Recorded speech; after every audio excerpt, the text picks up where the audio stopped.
Maggie Haberman and Jonathan Swan, now colleagues at the New York Times, have teamed up to deliver the most important look inside the Trump White House in the second term under the title Regime Change Inside the Imperial Presidency of Donald Trump. They conducted over 1,000 interviews for this book, with Donald Trump granting them an exclusive interview at the very last minute in March of this year as the book was headed to publication. The interview was on a Monday in March. You're watching State Line Media. Let's get into it. The Senate just took its most significant step yet toward ending Donald Trump's war powers. A vote was cast on a resolution designed to make sure Donald Trump cannot keep dragging this country into reckless foreign conflicts, wars that this administration has used to line its own pockets, kill Americans, and do the bidding of Israel. And what this vote proves more than anything else is that Donald Trump's crumbling relationship with his own Republican senators is already crippling his presidency. Trump entered the Oval Office from the corridor connected to his private dining room. He was in smiling salesman mode. "Nice to see you," he said, gesturing for us all to sit down opposite him at the desk. It was the 17th day of his war with Iran. 13 American service members had already been killed, and more than 200 had been wounded. Thousands of Iranians were dead, including the Ayatollah Ali Khamenei. He is becoming a lame duck before he has even lost the midterms. We are going to get into this vote and break down everything happening in Trump's war, including the chaos inside the Senate itself. But before we get there, there is new reporting from Lawrence O'Donnell, shared just last night, about Donald Trump's mental state during this war, about what he has actually been focused on while people are dying and your costs are going up. And it is the most damning thing you will hear today. Before we get to why the Senate finally stepped in and shut down Trump's plan, you need to hear this first. He does not care. That is the bottom line. Donald Trump is bored by a war that he wanted and nobody else did. He started it, he pushed for it, and now he is checked out. That is the single greatest indictment of this man's presidency. He does not want to do the job, so step down, resign, walk away. The overwhelming majority of Americans do not want him doing it either, so he has no reason to stay. Over 30 congressional Democrats are calling on the cabinet to remove President Donald Trump from office over his threats to escalate the war in Iran and target civilian infrastructure. The calls come after Trump wrote on Truth Social Tuesday that Iran's, quote, whole civilization will die tonight, never to be brought back again, if Tehran doesn't agree to a deal with the United States. Democrats say that the threat, if carried out, amounts to a war crime that would punish the people of Iran for actions of its government. The 25th Amendment allows for a president to transfer power voluntarily if they're unable to perform the duties of their office.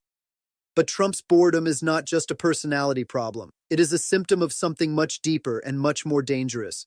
His cognitive decline is real. He cannot think clearly. He cannot sustain focus. He cannot care about anything long enough to see it through. And if that alone is not grounds for invoking the 25th Amendment, then what is? This is not a man fit to serve as president. This is absolutely not a man who should have the power to launch wars on a whim. And that is exactly what he did. He wanted a spectacle. He wanted entertainment. Remember how he talked about this at the very beginning, like it was a television show, like it was content for his base? That is how he treated a military conflict. Take the power away. And on Tuesday, the Senate did exactly that. And in a rare rebuke, the Senate voted to limit President Trump's war powers in Iran. The House adopted the measure earlier this month. 4 Republicans joined the bulk of Senate Democrats to pass the resolution. Symbolic. It requires the president to notify Congress within 48 hours of a military action and prohibits armed forces from remaining in conflict for more than 60 days, which this war with Iran has long surpassed. But administrations in the past have not abided by that. Breaking news today, the Senate voted to limit Donald Trump's Iran war powers. The Senate adopted a resolution directing the president to remove military forces from the conflict with Iran.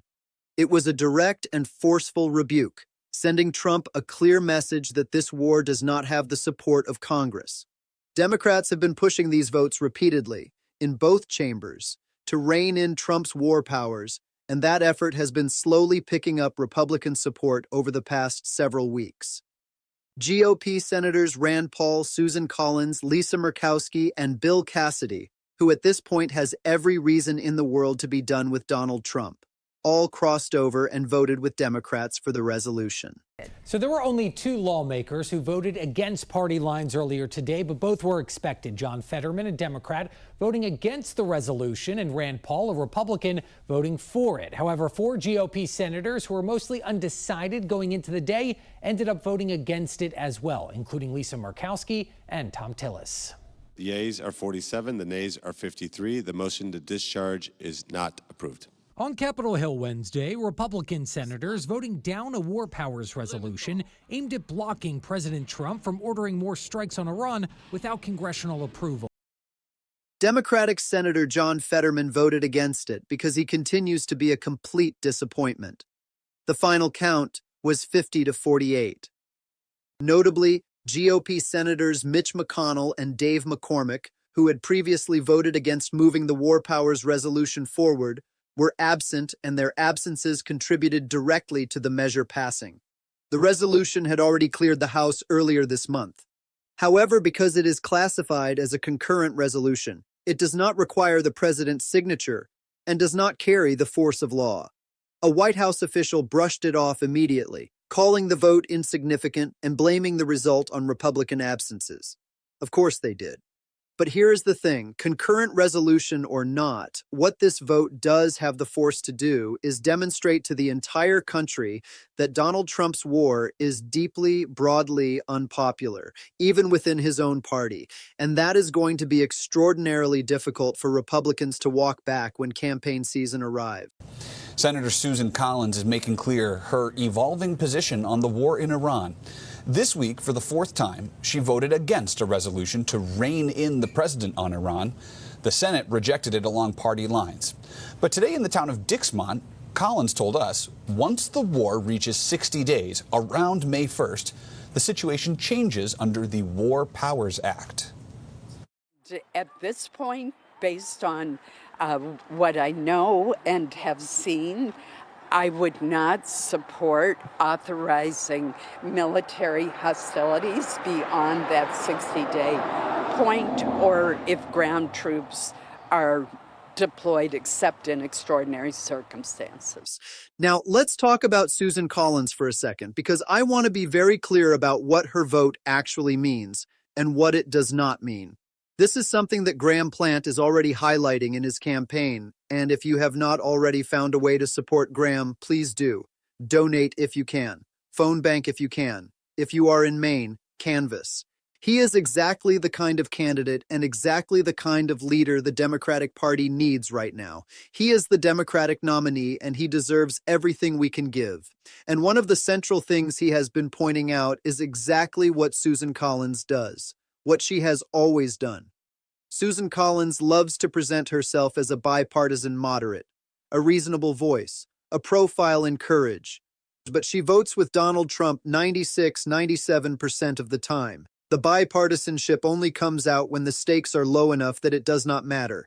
When it actually counted, when she had a real opportunity to block Donald Trump and protect the American people, what did she do? She confirmed Brett Kavanaugh. When she could have drawn a line and protected your health care, what did she do? She helped cut it. When she had the chance to stop Trump from letting AI devastate our environment and enrich the worst people imaginable, did she break ranks? Not a chance. Susan Collins is bipartisan on the days when her vote means nothing. So yes, she can stand up and say she opposed this war, but she has done absolutely nothing real to limit Donald Trump's power. Nothing. What we actually need is someone who will haul Pete Hegseth in front of Congress, investigate his finances, and hold him accountable for his war crimes. Susan Collins will never do that. Graham Plant will. This Senate rebuke is real. It is meaningful politically, and Democrats can absolutely use it on the campaign trail. But they can only use it effectively if we elect Democrats who are genuinely willing to fight, not corporate Democrats. Not AIPAC Democrats who might privately want this war to grind on because they are answering to Benjamin Netanyahu and not to their constituents. Actual progressive fighters, people with spine, people with fire. That is what this moment demands. That is the only path to stopping Trump's endless wars, his endless aggression, his deranged and destructive foreign policy fueled by boredom and ego. We need fighters in office, not people who file procedural objections about a war and then go back to business as usual. Not people who perform concern for the cameras and then do nothing. I have said this over and over. If someone is not as angry about this as you are, they do not deserve to represent you. They do not deserve your attention either. If you are watching a commentator or listening to a podcast and the host is still finding nice things to say about Chuck Schumer's strategy, turn it off. I mean that. Find people who are genuinely furious because the situation demands genuine fury. And yes, I understand how that sounds coming from me. I am aware of the bias. But I am only here doing this show because I actually believe every word I say. I hope that much is obvious by now. But back to Trump and this war. He does not care. He is completely disconnected from reality. He is being rejected by senators from his own party, and most of them are only doing it to protect themselves politically or because they have a personal grudge against him. What it should be based on is simple. This war is a catastrophic failure, and it is only going to keep getting worse. I want it over. I know any deal coming out of this is going to be bad. It was always going to be bad. We knew from day one it was going to be bad, but we need it to end. Whether Donald Trump can actually get there, I genuinely do not know. He has boxed himself in. His ego will not let him walk away clean, and his judgment will not let him close a deal on terms that make any sense. Rachel Maddow's reporting on all of this was essential, and I want to make sure people saw it. This is the greatest foreign policy blunder of the last 2 decades. And should any of us be shocked that it came from Donald Trump? Not even slightly. But this is the defining moment. This is where we find out who is willing to stand up, who is willing to fight, and who is willing to let this fascist administration do whatever it wants. I will keep calling out everyone who falls short, and I will keep fighting for everyone who steps up. If you found this report helpful, don't forget to like, subscribe, and turn on notifications. Thanks for watching State Line Media. See you next time.